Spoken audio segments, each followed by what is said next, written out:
আসছে আজকে সারাদিন আমি এখানে ছিলাম। সারাদিন থেকে আমি যে জিনিসটা উপলব্ধি করছি এটা অবশ্যই পরিকল্পিত। আমি দয়ানন্দ ঠাকুর মুরাদনগর উপজেলা পূজা উদযাপন পরিষদের সাধারণ সম্পাদক। আজকে মধ্যরাতে ঘুম ভাঙছে, একবার ভোর রাতে আবার ঘুম ভাঙছে। ঘুম ভাঙার পরে চতুর্দিক দিয়ে ফোন আসতেছে। আমি কুমিল্লা থাকি। প্রথম আমার এই এলাকা থেকে 10-20টা ফোন হয়ে পড়ছে। কি হয়েছে? বাঙ্গরা হাটাস মন্দির ভাঙচুর করা হয়েছে।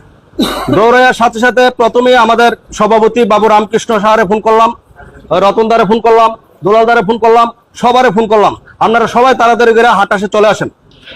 রামকৃষ্ণদা পিস বুটলে আর বৈরব থেকে তাড়াতাড়ি করে আসছে। আমরা সারাদিন এখানে ছিলাম, বাঙ্গরা থানায় ছিলাম। যে আসামি তাকে চালান করা হয়েছে।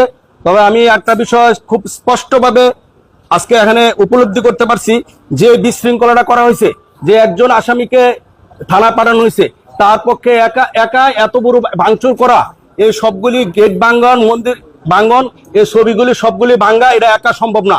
তার সাথে আরো কোনো না কোনো লোক আছে, তাকে এখানে পাগলের বেশে বানাইয়া তাকে এখানে দিয়া আর বাকি তারা পলায়ন করছে। এটা আমার নজরে আসছে। আজকে সারাদিন আমি এখানে ছিলাম। সারাদিন থেকে আমি যে জিনিসটা উপলব্ধি করছি এটা অবশ্যই পরিকল্পিত।